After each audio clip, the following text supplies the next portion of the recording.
meeting. Peter Sinclair is the emergency management officer. I've just asked him to leave the doors open because we're at standing room only for civil defence, so we'll do that until after. Right, I will open us with our council prayer, which today has been gifted to us by Hosanna Baptist Church. Father God, we come to you this day to give thanks for your bounty, abundance and blessings. We ask your guidance and wisdom as we govern the affairs of Tararua. We give thanks for one another on council and also the council staff and contractors that are working to make Tararua a great place to live and work. Bless Tararua, our economy, our staff and council. Bless the people of Tararua. In Jesus' name we pray. Amen. And I'd also like to acknowledge and thank the Kaupua Monastery have also put us on their prayer list today. The Kaupua Monastery is very proudly also resides in the Tararua district right on the boundaries, so that was lovely. Right, we've got two speakers today for public forum. So the first we've got Gordon, you're happy to go first. Can I just get you to pop your mic on because otherwise people can't hear you on your... Hopefully that's working. Yep. Just before you start, so I have got because we ran so overtime last time, I've sort of introduced a bit of a system. So we've got a bell that will go at 4 minutes, just a very small ding, and that will indicate that you've got 1 minute left, and then you'll get 3 dings at the end to keep us to time. Thanks. Pop your mic on. Okay. Gordon Kugeline's my name. And good afternoon to the Mayor, councillors and all the Tararua District staff. I have resided in Dannevirke and paid rates since 1988. Fluoride. I'd just like to quickly run over the situation. How did we get here? What next? And where are we going? And I've got some suggestions. We're now in the position of not having a say about fluoride since the government changed some rules, I think, in 2021. And the authority to make these decisions was given to a single bureaucrat, the Director General of Health. This runs against our democratic right to make up our own minds locally. In the past, the 1980s, the addition of fluoride to our Dannevirke water was rejected. I do not trust the current system. 98% of European countries have rejected the addition of fluoride to their drinking water. Why? What do they know that our Director General of Health has missed? Where are we going with this? We trusted the system that brought in vaping and believed the decisions to be based on sound evidence. Look where that has taken us. Schools with kids addicted to the vape culture, and none of that is good for anyone's health. Hence, I do not trust the Director General of Health being able to get the true evidence on anything. Big corporate interest rule, just follow the money trail. I trust you, our councillors, to get the best solutions without undue dollar influences. Please move to get this authority back. I personally will be contacting MPs to get this done. I know this will take time. Your duty of care, ORA, the Bill of Rights Act, defines fluoridation as forced medication when forced on an individual. All TDC councillors are in a bad place on this one. Yeah, good luck. You are all expected to uphold the Bill of Rights Act. TDC has signed a contract to supply fluoride in our drinking water. Failing to do so means $200,000 fine plus 10 grand a day.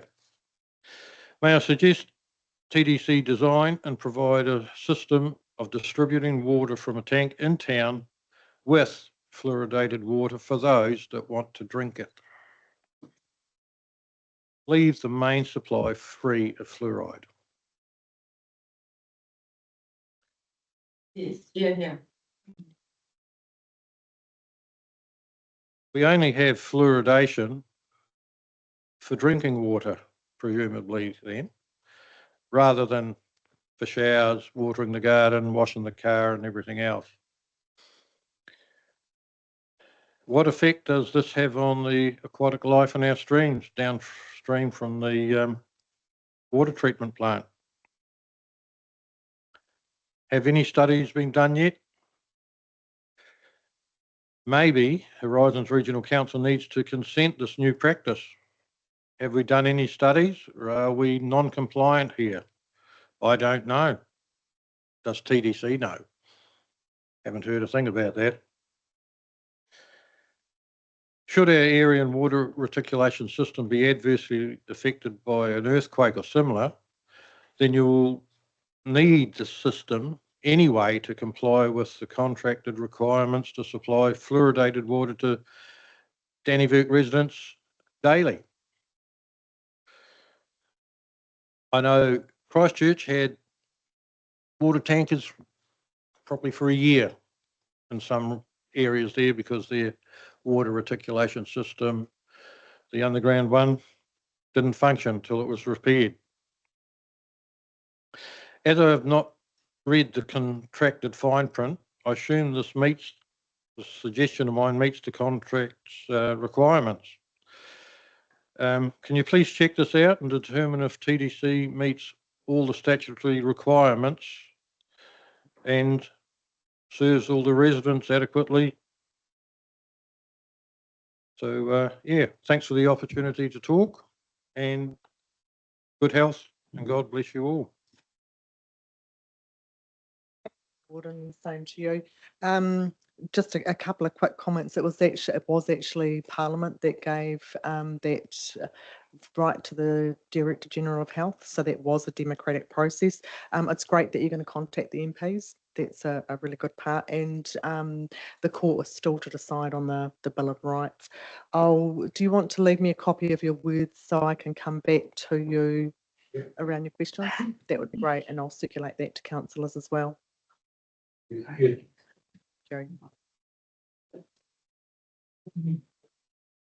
Right. Now we've got Bill Morgan. Welcome, Bill.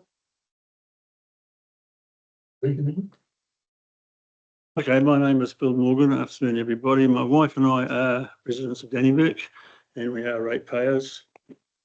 The last meeting when Linda and Leonie spoke to you, several people asked why aren't dentists and doctors opposed to fluoridation?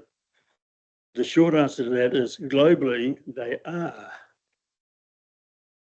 The UK government funded two studies, the Lotus study and catfish study, into the effects of fluoridation, and they found the effects of dental health to be negligible at best. And as we've heard, 98% of Europe are not fluoridated. The US National Academy of Science paid for 12 scientists for a 3.5-year study into the effects of fluoride.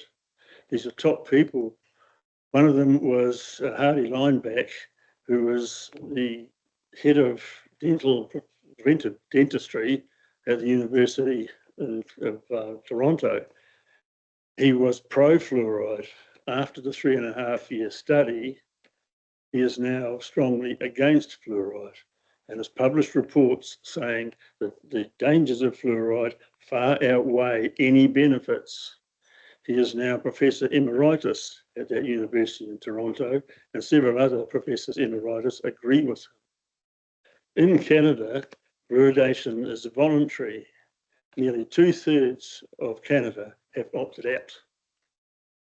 In the US, the study done there, there's a report in the magazine of American Medical Association on 10 studies done on children who were subjected to fluoridation in their gestation period and their first few years of life. The 10 studies all found, as reported, that up to 95% of those children had mental impairment. And the autistic range, some of them up to clinical levels, 95%. you folks want children in your family that are autistic, so that someone may have a negligible impact on their mental health. The EPA, Environmental Protection Association in America, is being sued because they did not investigate the toxicity of fluoride before allowing it to be put into the water supply. In America, as of last year, 170 communities have opted out of fluoridation, and more are doing so. The state of Hawaii has a statewide ban on fluoride. In China and in India and in Senegal, where fluoride occurs naturally in the soil, it is filtered out of the water so the people aren't poisoned. Ladies and gentlemen, the world has caught up with fluoride. I should rephrase that. The world except New Zealand has caught up with fluoride. Having said that, the Fluoride Free Organisation in New Zealand has 350 dentists, doctors and other medical practitioners who are on their register as being opposed to fluoride. The court case that's being taken on the Bill of Rights issue is being taken by a group called New Zealand Doctors, SOS. These are doctors taking the case. It's a matter of education. When I read the letter that the new Director of Health had sent to you, Tracy, and copied other members in, I was dismayed that she's resorting to the threat of blackmailing you with fines and things, which I don't think will stand up in court anyway. No judge is going to fine you for not obeying an illegal directive. I was dismayed at the last sentence in her letter, which said, "Congratulations for helping me improve the health of dental health of your residents." That tells me she hasn't got a clue about fluoride. She's still back in the Mrs. Marsh era with a piece of chalk and a jar of blue ink. And she is blissfully unaware of how dangerous and toxic fluoride is. I sent her an email pointing out some of the points I've mentioned here today and asking her to educate herself and to rescind the illegal and dangerous directive from Bloomfield. I doubt very much whether she'll do it. The simple reason that people in positions such as hers will never admit they're wrong. But I urge you folks to have a look at these things. It's all on Google, it's all there to find. And pressure, join with the other councils and push back against harming your people. Thank you for your time. Thanks, Bill. And Gordon, latch on to some of the valuable information that Bill shared when you contact the MPs and put that to them. It'd be really, really good. Thank you so much. Thank you.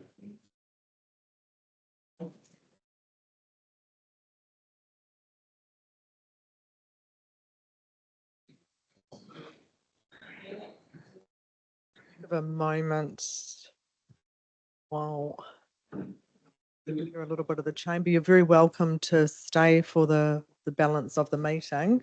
Although when we have the presentation of the Minister for the gifting the Minister of Civil Defence coin to Charlie Death, I will ask you to remove those signs out of respect. Thank you.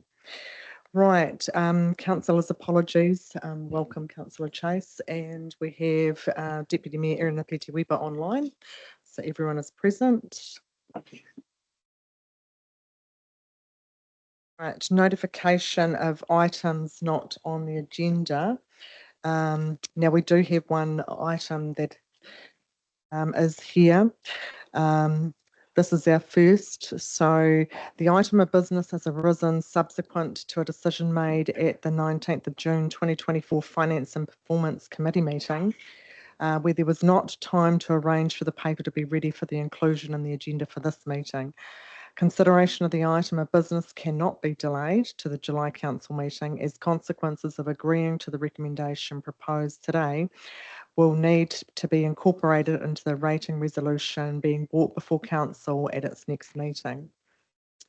So I'm happy to move the resolution that the late item of business, the redirection of the Three Waters Better Off Support Grant funding, be accepted as a late item of business.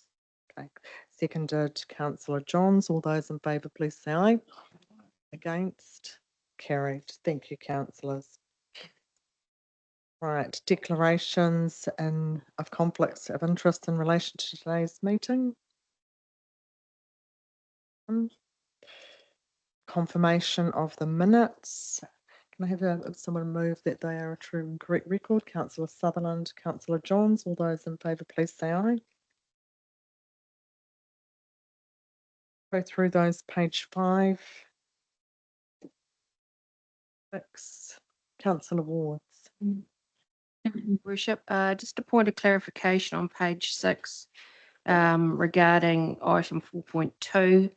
It was stated in the last part of the first paragraph that the person had actually apologised to me, who was the member concerned.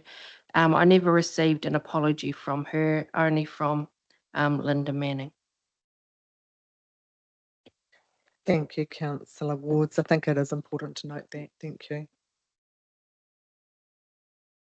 Page 7. Page 8.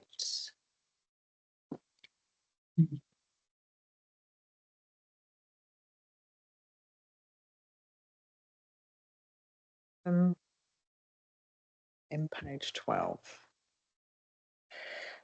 Thank you, councillors. Right, we will move on. We have a very special presentation today to be made to Charlie Death, and this is, I don't believe we've ever had one of these before. This is a very, very significant occasion, and to receive a coin from the minister or from the defence is very, very rare, and it takes an awful lot to receive that accolade. So Charlie, I've got a couple of bits to run through, but we'd love you and Rena to pop on up if you're comfortable with that. Perhaps if we just come up here, and I'll move my mic a little bit. I say it, that's not my position.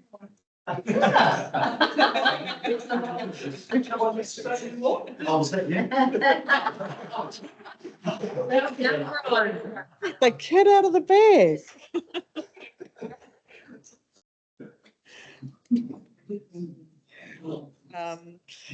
So I guess the first thing, Charlie, it's wonderful to have you in the council chamber and to actually look at the Tararua Civic Awards, because when we sit in here and we meet in here, actually all of the people that are listed on that Civic Awards board have done a great deal for this district as a whole, and we're very, very grateful, and your name is very proudly there in 2018. So I just wanted to acknowledge that and take a moment to have a look at that board and just know that the service that you have given to the Tararua district, to Ekirahuna community, is always acknowledged right throughout the district. So warmly remember there for that one. And the second one is that throughout that service, and even if this is your civil defence service, and this is one of your sayings, Charlie, no one ever does it alone. So I want to acknowledge Rena. I also want to acknowledge your family that have at times not had Charlie home, not had Charlie there. In fact, I'm not sure. I've had a lot of conversations with Rena on the phone when Charlie's not there. It's always enjoyable. So I did just want to acknowledge your family in that, and I actually do have some flowers just to acknowledge Rena for all of that.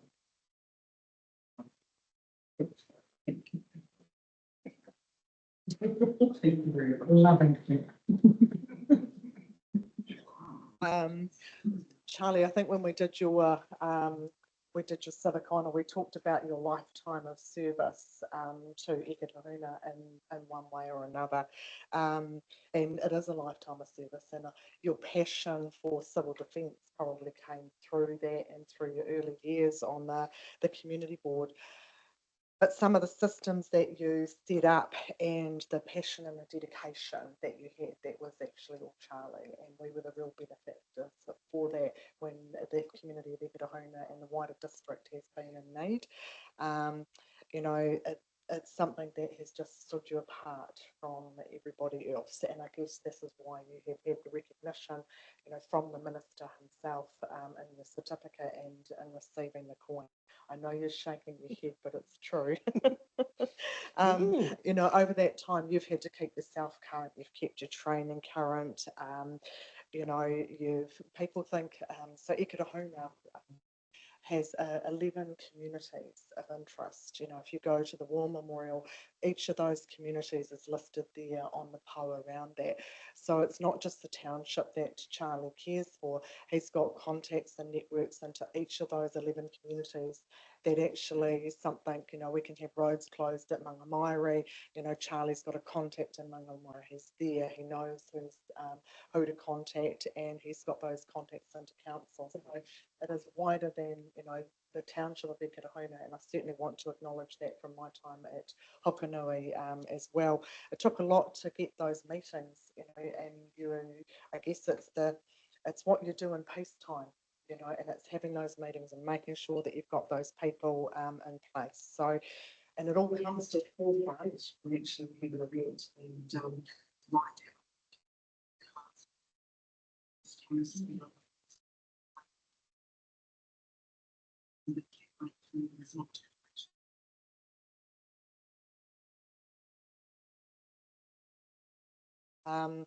So, we've all seen what you have done and the teams here at council and recycling Gabrielle. I thank you for your reporting in. I know that you might have left the Ikirahona community, but you've never left. You've never left us in the lurch, and you're always a contact there. So, but some of that really came to the fore in 2014, and I remember that very well. Even for myself and the lessons that I learned that day, we can talk about having a civil defence preparedness kit at home, but actually there was no one at my house. I had, one working in Pahiatua, I was at the theatre with another, and some on the farm. So there was certainly some lessons there, because actually may not all be together and what's your plan. But you certainly had a plan that day and helped us out immensely. Paddy, you were in charge of emergency management at that point. I just wonder if you would like to come forward and talk a little bit about the Ikeda earthquake and just what Charlie has in the background, so that people can truly understand just the lengths that Charlie goes to. You're welcome to come up the front here, and I'll put the mic here for you.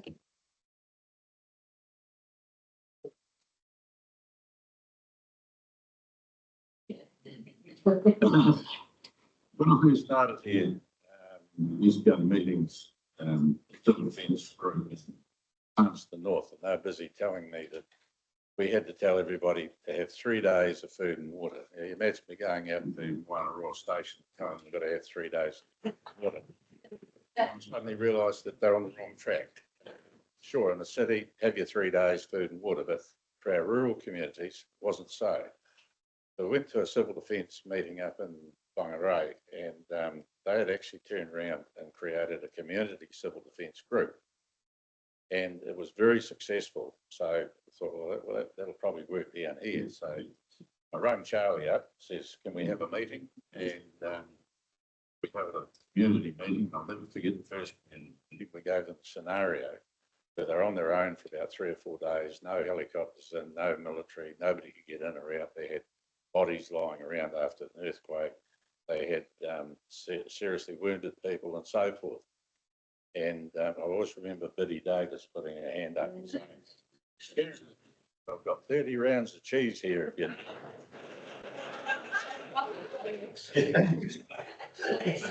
But Charlie, he rang around and got a whole lot of people together, and we ended up with a fantastic civil defence group. And in fact, I can remember sitting in my pergola at home having a cup of tea one fine day, and we got a bit of a shake. It wasn't too bad, but it was very serious down in Ikitahuna. So by the time I got hold of Blair King, we thought about having a standing watch just in case it was serious. Half an hour later, I get a phone call from Charlie saying that their telephone tree group had actually rung round and there was no serious injuries, etc., etc., etc. And about just after I put the phone down after that, I got a ring from the minister's office saying what's going on. And I was able to tell them that there was no serious injuries or surface problems that we could see. It turned out later on that there was a lot of infrastructure issues. Raj got quite a bit of finance for it. This is really good. But they were a really good group. It involved police, fire, a lot of the civilians. At the first meeting, we suddenly realised that we had something like about 13, 14 nurses in the Ekatahuna area, that rural area. Most of them had retired, but they still knew how to bandage people up, etc., etc. Charlie organised his group. We went for trips. We went up to Moana, had a look at Hastings, the civil defence group. Of course, remember Charlie was late that day, and we were quite worried about it. And then he turned up with a suit on, and we reckoned he'd been down the second-hand shop trying to find himself. At any rate, a very successful group and led by a very great man, in my opinion. And Charlie was respected for that. And yeah, well done. It's thoroughly deserved. And also, still a good friend. He rings me up every now and then to make sure I'm still alive. So.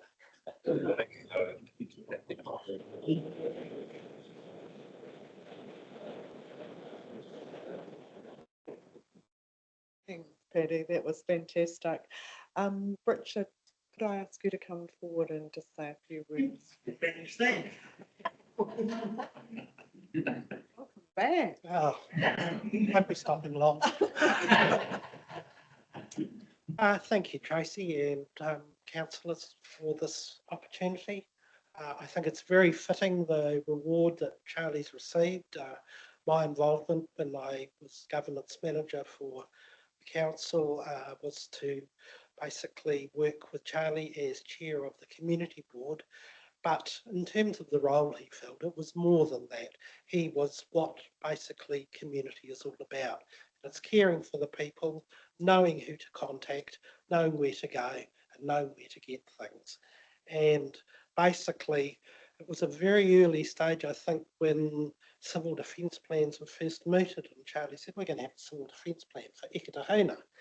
And he worked through the process with young Paddy over there, got to the point where they got a document and it actually became acknowledged nationally as a blueprint for emergency management. So once again, Ekatahuna was ahead of its time in terms of planning and caring for its community. So today, Charlie, I would say well done, congratulations to you. I know it's not about the acknowledgement or about basically what something that you get to say thank you, but it is well earned and received. And there was no more appropriate need for planning when, as Paddy was talking about, when the Ekatahuna earthquake struck in 2014. And I recall you were basically right onto it in terms of, as Paddy's outlined, knowing what was going on, knowing who to contact, working with the emergency services, and ensuring that the people of your community were well cared for.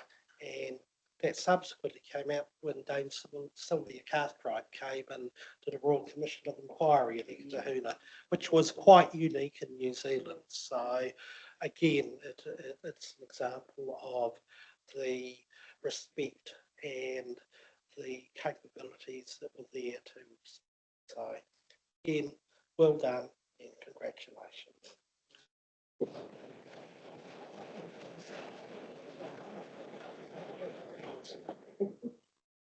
Thanks, Richard. That was absolutely fantastic to hear that. And when we talk about the infrastructure damage, actually Ekatahuna swimming pool was badly damaged, and that was fixed by insurance, and the infrastructure damage was significant to the pipes and to the footpaths. So a lot of things that benefited Ekatahuna in its town upgrade were actually a result because some of that infrastructure had been fixed from the earthquake. So a lot of damage. And councillors, one of our own councillors based in Ekatahuna at that time's property was significantly damaged, so unable to lend that full hand. So yeah, there were some properties that did suffer some.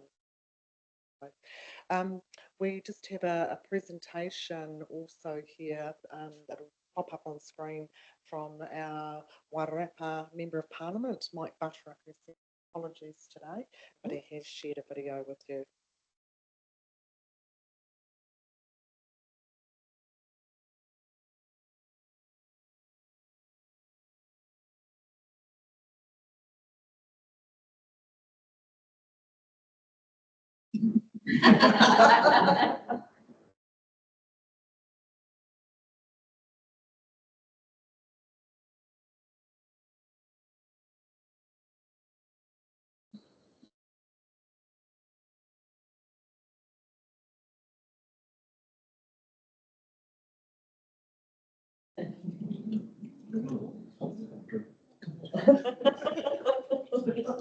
Charlie will have an orange. But that was fantastic. He was devastated not to be able to be here.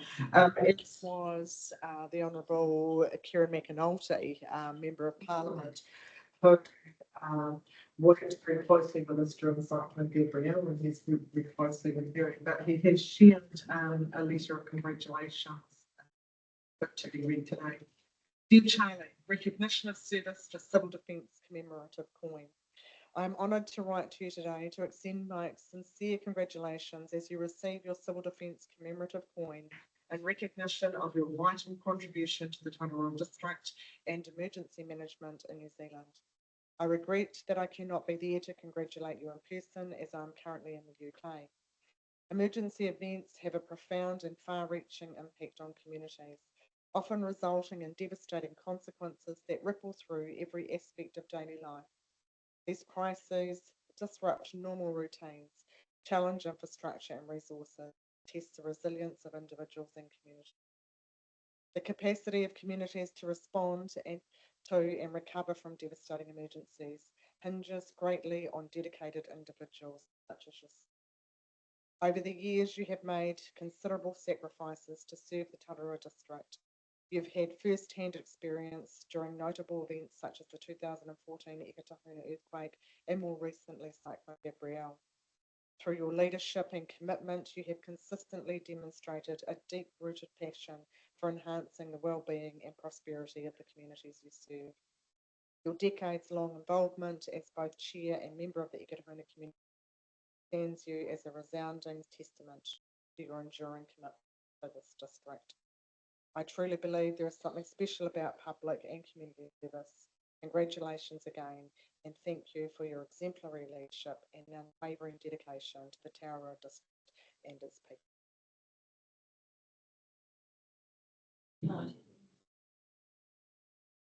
And a nice way to be able to take away. I feel proud.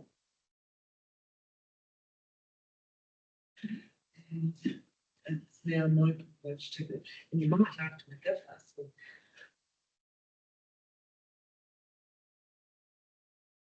I'm done.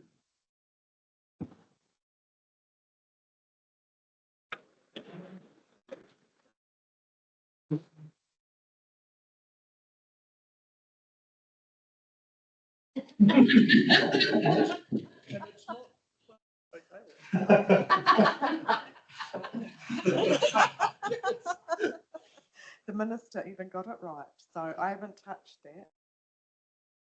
But I just thought that was absolutely. I am going to ask you to show that to everybody. But would you like to say a few words? Right, first off, there's one person I need to thank for everything that I've been able to achieve, and that is Rena again. She's a good book.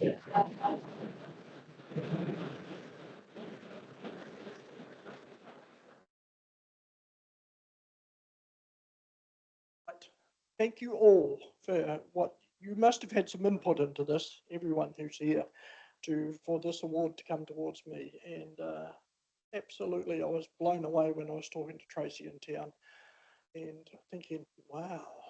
But when you're here and you hear all these other, ooh, now that's not bad.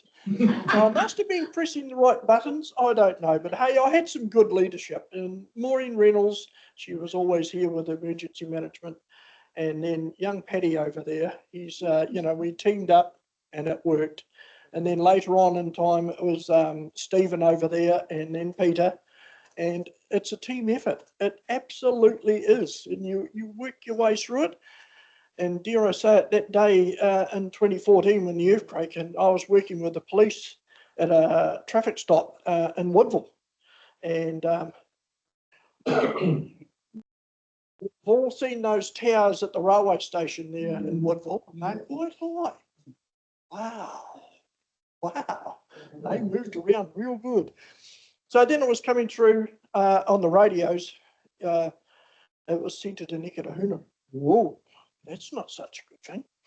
We had people coming through that traffic stop afterwards going to check on the elderly. Yes, that's another good thing because that's in your training that go and check on those.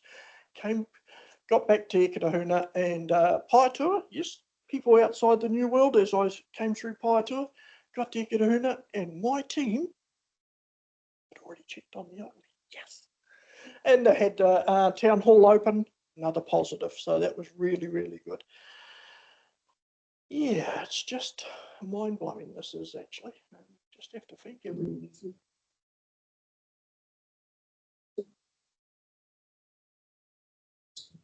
You do it as a person. You do it for the community. And that's probably just about it for Charlie.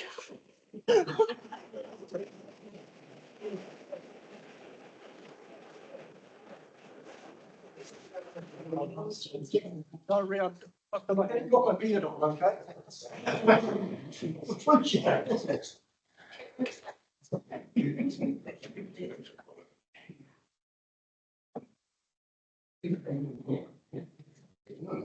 you know, on the farm on that day, the children reported into me that the grass looked like the ocean and the trees, they didn't know that they could bend so far to touch the ground without breaking. So it certainly was a very severe and strong earthquake in Eketahuna. I ran down the road to my daughter-in-law's because they had a 6-week-old baby and there was a car sitting in the middle of the road. And I said to the lady, "Are you okay?" She said, "What on earth just happened?" She said, "My car wasn't going where I was steering it." So I suggest you go home and have a look. Exactly.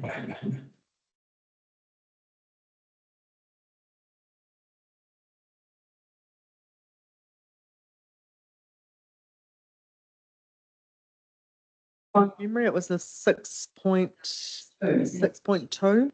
Yeah. But relatively shallow. You must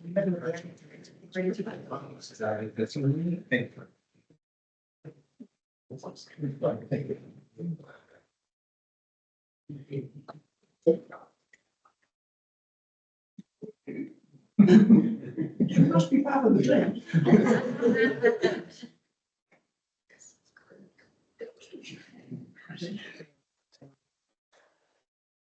Treasure.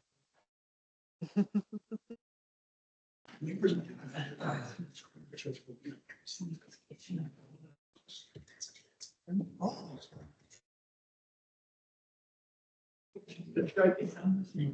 hang on to the bottom of it, otherwise Sorry. Hang on, we've got to get it up the right way.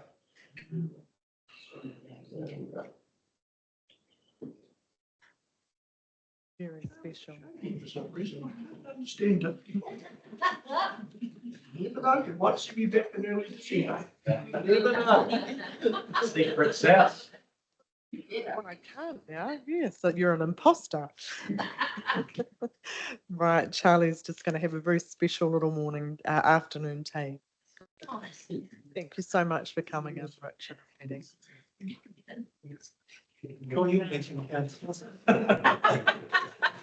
Good to see you, Richard. You can hear. Thanks.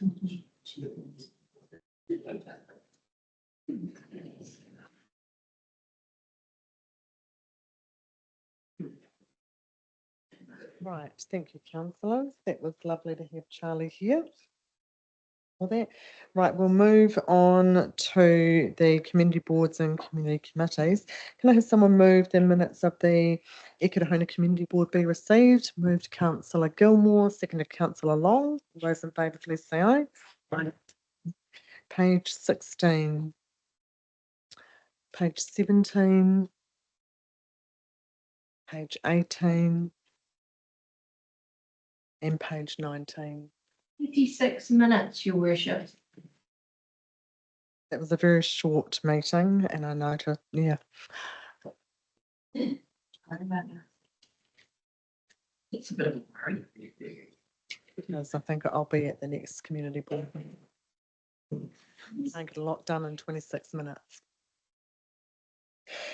Right, positively Woodville. Can I have someone move those minutes as a true and correct record? Moved Councillor Johns, seconded Councillor Gilmore. All those in favour, please say aye. Page 20. Page 21. I did like the fact, if you could report back to the committee, that they were advertising the discretionary grants in the Bush Telegraph. I thought that was fantastic, and I'd like to see other committees do that. Page 22. If you could just keep us informed, Councillor Johns or Councillor Gilmore, on the date of Mad Hatters Day, so that we can get that loaded into the diaries.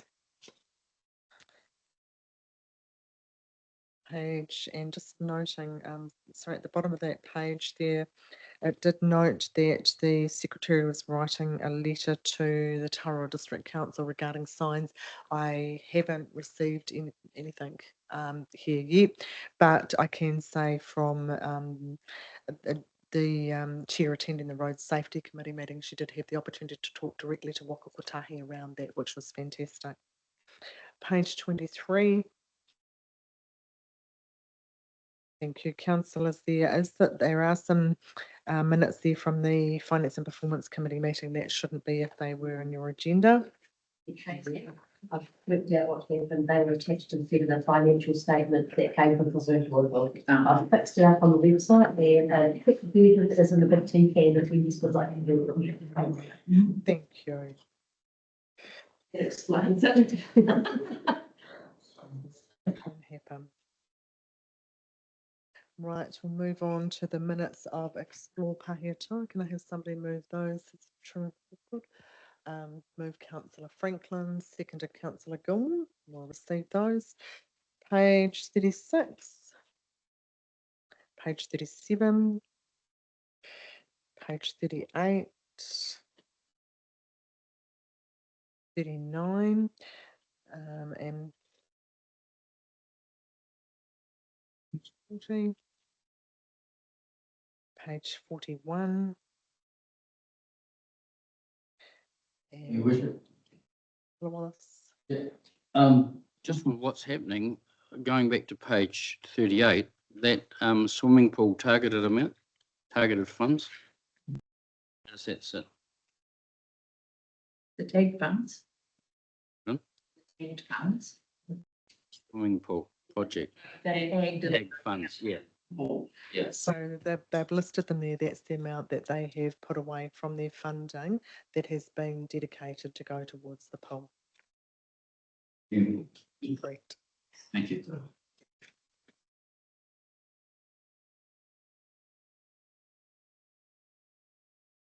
And page 42, just on civil defence, 11.3, I thought that was a fantastic to see that featuring in those minutes and given that priority.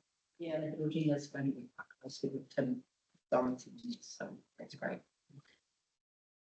Right, item 9.4, the Dennyburg Community Board minutes. Can I have somebody move that those be received? Move Councillor Wards. I'm happy to second that. All those in favour, please say aye. Page 43. Page 44. Just noting, and I can have a chat to the chair, I did have an early discussion with Dennyburg Lions just around celebrating volunteers as well. So we'll try and do a bit of coordination there. Page 45. Page 46. I just have one question, 9.1. It's noted that with funding cuts from council, there may no longer be funding for the Christmas parade, but my understanding was that the Chamber of Commerce ran the Christmas parade for Dennyburg. But in the past, there were three, if I'm allowed to speak to that, Your Worship, I understand the Chamber of Commerce applied to the Community Board to cover off the traffic management aspect of it. Thank you. I have put one proposal forward that might cover the whole of the 4 towns, but I'll wait till I hear back from that. Right, page 47. Yeah, Councillor Long. You, Mayor Tracy, just inquiry on where are they at with the UMAC domain, please? With the trees and the old building to be demolished.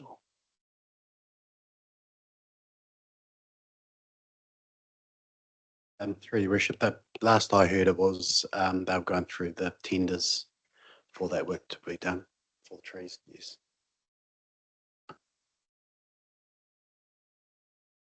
On the building side, that one, it will require budget to do that. I did have a couple of suggestions. Okay.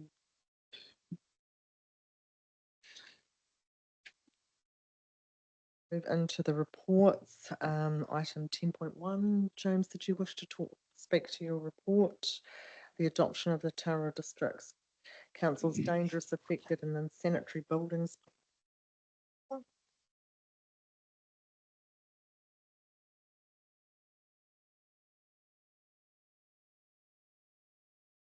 Thank you, Your Worship.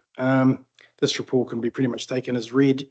It's simply seeking the adoption of our new dangerous, affected and unsanitary buildings policy.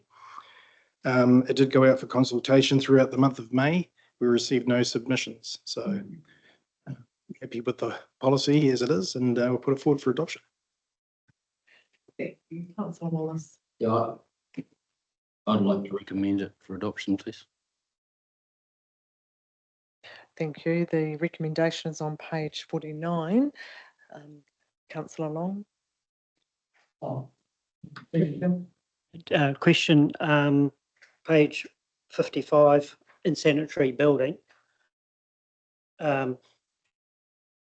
Or it is in a state of disrepair. Does that apply to any buildings in Tararua or Eketahuna, please, Jim? Through your worship, it applies to all buildings in the district. It's our own district's policy that we have to have under legislation. So if somebody makes a complaint about one of those buildings, they measure it against the Building Act and then act on it. Yep. Do you have a further question? So through you, Mayor Tracy, so could this apply to the Fred West building in Eketahuna? Through me, Tracy, dangerous buildings are defined under the Building Act. So this policy simply outlines the council's approach to how we would receive complaints and how we would act on them. It also extends our capability to act under different acts. For example, if it's an unsanitary building, it may be more preferable with more powers under the Health Act to undergo an inspection under the Health Act instead of the Building Act. So whenever we receive a complaint of a suspected dangerous building, we would always go and inspect it. But it is quite a high bar to achieve under the Building Act. So as I understand it, that particular building, the main issues were with verandas, and things coming off it, which have been addressed. So at this point, the building is not deemed dangerous by our building inspectors. Thank you, Councillor Johns.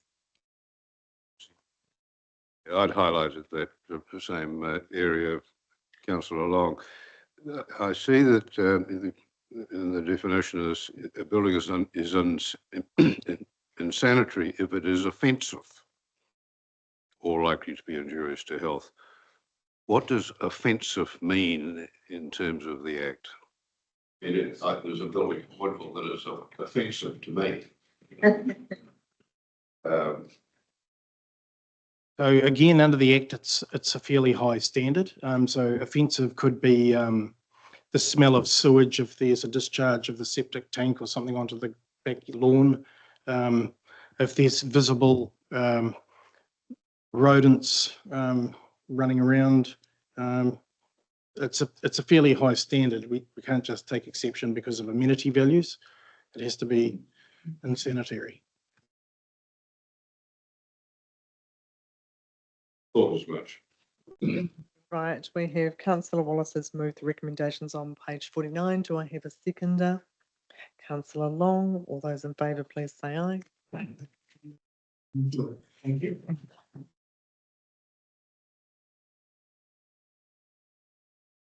Move on to item 10.2, the adoption of the Treasury Risk Management Policy. Welcome, Sarah. Afternoon, Your Worship, Brian and councillors. This policy came to you at the Finance and Performance Committee meeting. I think it was in May, if I remember correctly. I have taken the liberty of making it fit for within our long-term plan, as it's now where it's going to slot on in. No other changes from what was presented to you that day have been made. Thank you. Councillor Gilmore, Councillor Wards. I'm happy for you, Worship. Wonderful. Recommendation on page 59 has been moved by Councillor Gilmore, seconded by Councillor Wards. All those in favour, please say aye. Against, carried. Thank you, Sarah. Thank you for your work on that.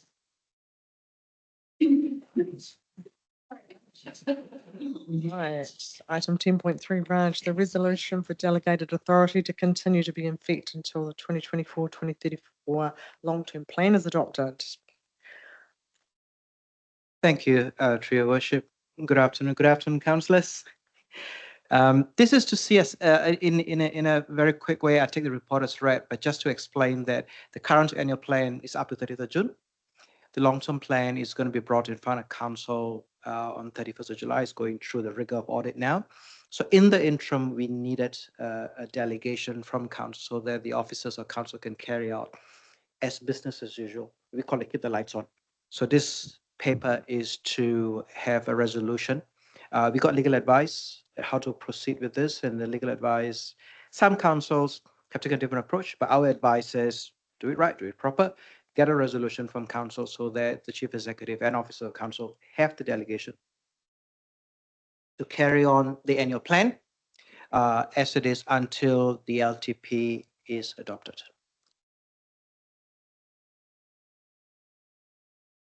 Excellent. Second. Any questions, councillors? Keep those lights on. Thank you, but can't move recommendations 1 through 1.25 on page 85, moved by Councillor Sutherland, seconded by Councillor Johns. All those in favour, please say aye. Aye.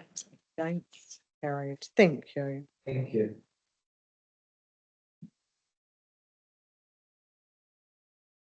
Item 10.4, requests for information under the Local Government Official Information and Meetings Act 1987. Ellie, did you wish to speak to your report? Happy to speak briefly to it. Information in the report, we continue to receive legoimas. So as they, the report's presented here as it was at the time of writing, but since then ones have been closed off, more have come in. Our frequent requester has put in another request for very, very extensive information, which we're still working at how long it would take us to provide. One officer thinks it would take them a full 8 hours to provide their part of it. So we do always write back to him and say that there will be a cost for any time taken over 1 hour, but then offer the ability for him to refine his request so it's not so detailed and won't take so much officer time. But yeah, hasn't engaged back with that request yet, but we will work out how long we think it would take us to provide the information, give the requester an estimate and invite them to confirm whether they'll pay or not. And if they do confirm they'll pay, then we'll undertake the work, but not before. Thank you, Councillor Johns. Mayor Tracy. Excuse me, I take it you're referring to there's a short paragraph, due to the number of requests being received, this process has begun and the requester advised accordingly. Is that the one you're referring to? Yes, that requester, that was for, on one day, they sent in 4 requests. So they have been combined as we're allowed to under the Act. And we could add up the time, which was going to take us quite a number of hours to do. But other requests, like one-off requests, if we can, I have answered one for this requester that was only a quick one to answer, no charge, that's fine. It came in under the hour that we provide for free. But yeah, another request came in the other day, which is going to take multiple days to answer, to get the information from that same person. How much it's going to cost them? Want to pay, so we don't, no, what we do is we advise them, this is how much it will cost to provide the information. Please confirm you will pay that amount. And we don't get any response back, so we don't do the work. If they confirm that they are happy to accept the charge, then we will do the work and invoice accordingly. And then if they don't pay, that's with our debt collectors. Councillor Wallace. I'd move the recommendation. Do I have a seconder? Councillor Gilmore. And all those in favour, please say aye. Aye. Against, carried. And just fantastic stuff to see 4.7 that we're going to look at proactively releasing those on the 1st of July. I think that'd be great. Well, Yeah, just while you're on proactive, congratulations about the bill. the bill, Oh, yes, well done. yes. You roll. Right, okay, then we'll move on to item 10.5, the report from Local Government New Zealand, March to June 2024. Can I have somebody move that we receive that report? Move Councillor John, seconded Councillor Chase. All those in favour, please say aye. Against, carried. Did anyone have any questions or comments around that? Councillor Wards?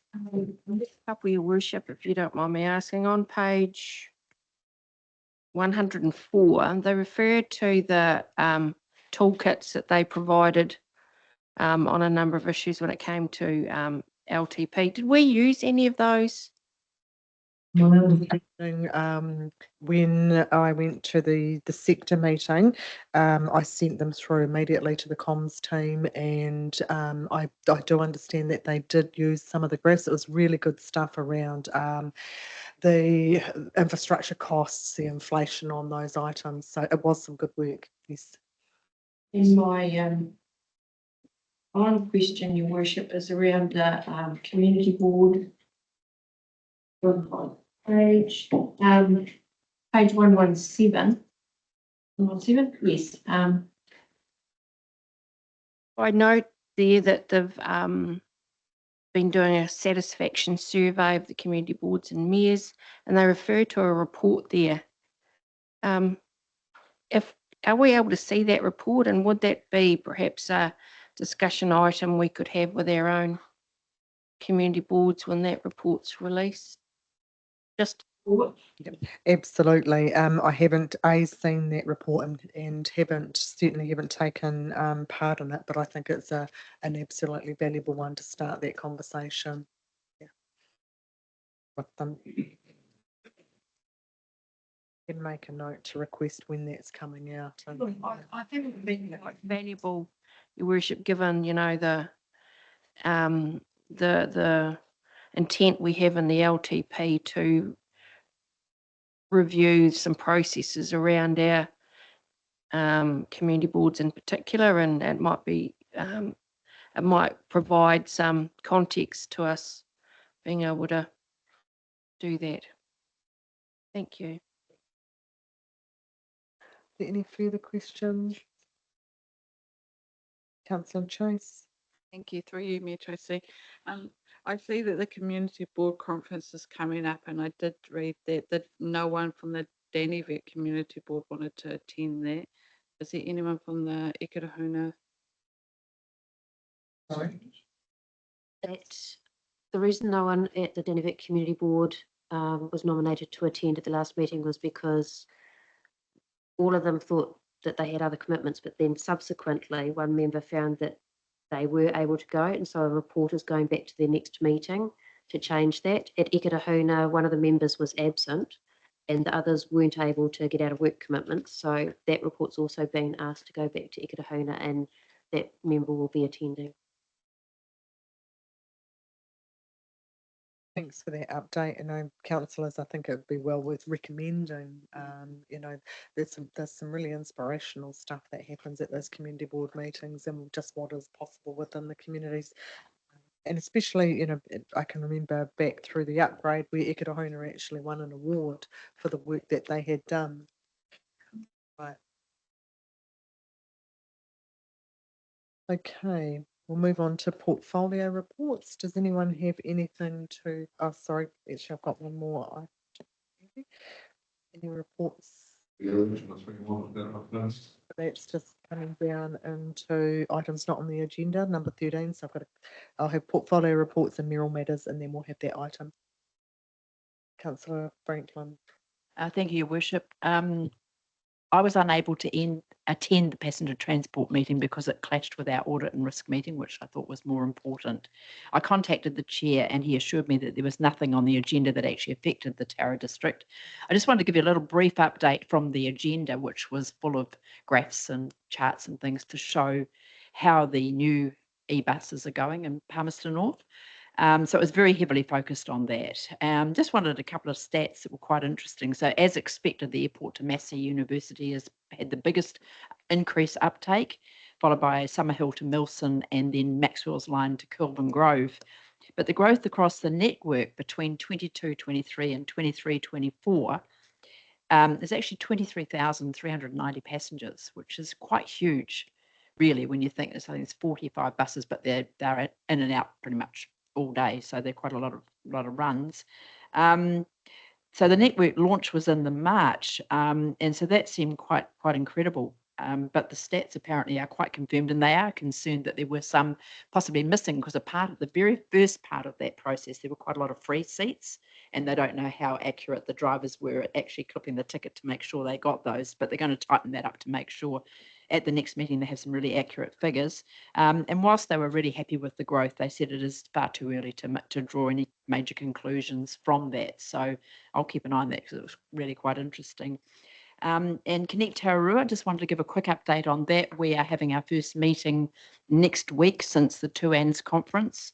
And this will be focused around Northwood, because we're finding that the chain is it's happening, but it's getting dragged very, very slowly. So we want to see if we can get some help from Mike Butterick to get that moving as quickly as possible, but also to discuss the black spots that are still out there in our rural areas, particularly Weber, Markuri and Route 52, and some of the technology that was available at TUANZ this year. There's some really good solutions out there that are very cost effective, that don't involve towers or big costs of power and things like that. So we're going to do quite a bit of investigation into that. So that's quite heartening. We're back into it. Thank you. Wonderful. They could certainly do with some positive news at Northwood around that. It is troublesome. It's about how, sorry to interrupt. It's about how they're going to cover the black spot on the highway at the same time, because that's actually a major issue. So, the highways are meant to be all the way through. You drive through there, or does it cut out? Thank you. That's like travelling hours. Okay. Is there any further portfolio updates, Councillor Wards? Just a brief one, Your Worship. At the last council meeting, I reported that Pongaroa Way to Go we're considering no longer existing. They held their AGM since the council meeting. They've been able to attract a couple of new committee members, so they're going to keep it going for the next year anyway, as we consider. So yeah, that is good news for the community. So. And great, you always worry about that, but to see others stepping into that gap is fantastic there. They had their AGM at the pub, which seemed to attract 12. Best meeting place in Pongaroa. Thank you. Councillor Wallace. Yeah, just as everyone knows, we've got our meeting tomorrow night at Northwood. So hopefully we'll have Peter Wimsett with us. Okay. Also just on that, Councillor Wallace, with some of the schools are celebrating Matariki, they do have a shared meal at Northwood, which I'll pop out and attend prior to that meeting. So might be able to have a chat to a few if you want to attend that as well. Okay. Councillor Sutherland. Thanks very Tracy. Just on portfolios, I just wanted to make a tell councillors that yourself and Deputy Steve, myself, attended the infrastructure symposia Friday week back in Wellington, which was a mixture of really, really good and the odd boring bit perhaps, but we'll give you a report on that at the ICEB meeting in a couple of weeks. But what I did note, there was one of the really, really interesting speakers was basically the president of the Australian LGNZ display to speak, which some of the things were quite really significantly interesting there. But one of the things that she did talk about was elected member safety and security, which has popped up in this report. And there was some quite scary things that she mentioned was happening in Australia, actually, which we can probably give you a bit more information about in a couple of weeks' time. So thanks for that. Yes. Thank you. Right, no on our reports. Just on Merrill matters, Peter Wimsatt completed the application. I think in the Explore Pahiatua minutes you would have read about the cash trials. So Tararua District Council has applied to be part of those with the Reserve Bank for two towns, Ekatahuna and Woodville. Pahiatua and Dannevirke were not able to be part of it because we are serviced by Kiwi Bank, and which was, devastating in the early conversations that I'd had with the Reserve Bank around that, because actually Kiwi Bank don't distribute change or offer that full suite of services. So whilst I'm thrilled to see it, I'm gutted that we couldn't have the four towns covered. Yeah. Okay. Right. We'll move into items not on the agenda. So we've got the paper, the redirection of the Three Waters Better Off grant funding. Brian, did you wish to speak to that? And thank you, councillors, for allowing this. Yes, thank you, Your Worship. I was going to take it as read, but I'm not too sure if everyone's actually had the opportunity to.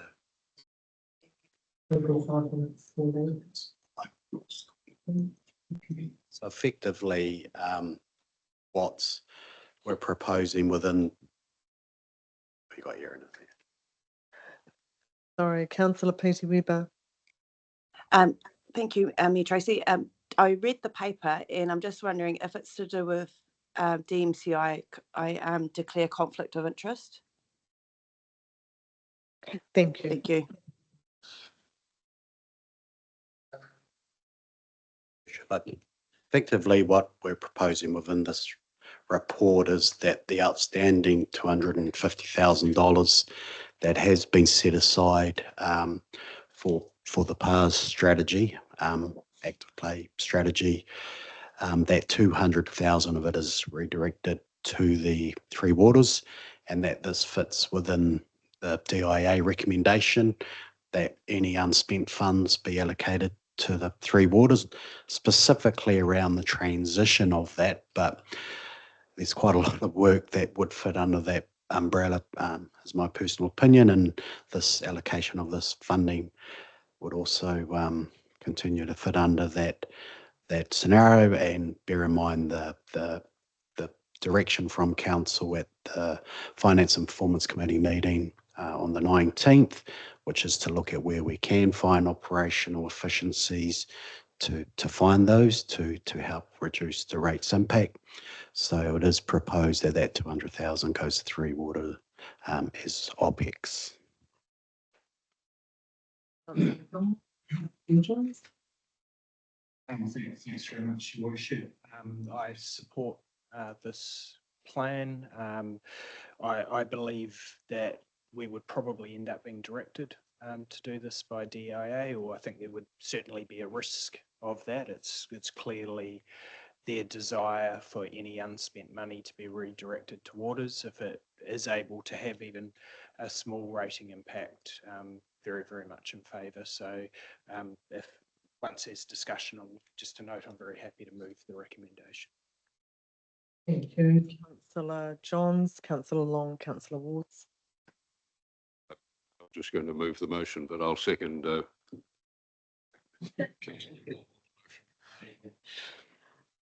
Thank you, Councillor Johns, Councillor Long. Through you, Mayor, I was going to second as well. Oh, well, I wasn't going to do any of that. Perhaps I'll say questions or any clarification. Councillor Wards and then Councillor. Your worship. Through you perhaps to Brian, given 50,000 is for PARS, what do the team think they'll be able to do with that? That's the allocation for the skate park. Okay, I just wondered whether or not the priority had changed. Well, that is committed. Okay, thank you. Councillor Wallace. Yes, I go with the option 1 on page 3. Okay, Brian. Thank you, Bishop. Just the reason why this is obviously brought for a decision is that there's a resolution currently on the table. There will be other items that I will be proposing that don't require resolution, so don't require to come to a formal council meeting, but I will be running through those with Sarah's help after this meeting. Councillor Sutherland. Thanks, Mayor Tracy. Just I'm happy with the recommendation. Does the recommendation have to contain anything that that voids the previous one? Treasurer, no, I had a conversation with Valley prior to that. There is a new resolution that will supersede the previous one. Right, Councillor Gilmore, you've moved the recommendations. So you're moving 1.1, 1.2 and 1.3 and seconded by Councillor Johns. All those in favour, please say aye. Aye. Against? Carried. Right. Apologies, I had a little note here at the bottom just to formally acknowledge the service of Anne Broughton, who has out at Pongaroa 50 years service as a staff member to the Tararua district, which is a commendable effort and the work that she does out there. So I just wanted to formally acknowledge that and thank her. We're very lucky to have the staff that we do and that commitment. Liz, can I have somebody move that we move into public excluded? Councillor Chase, seconded Councillor Franklin. All those in favour, please say aye.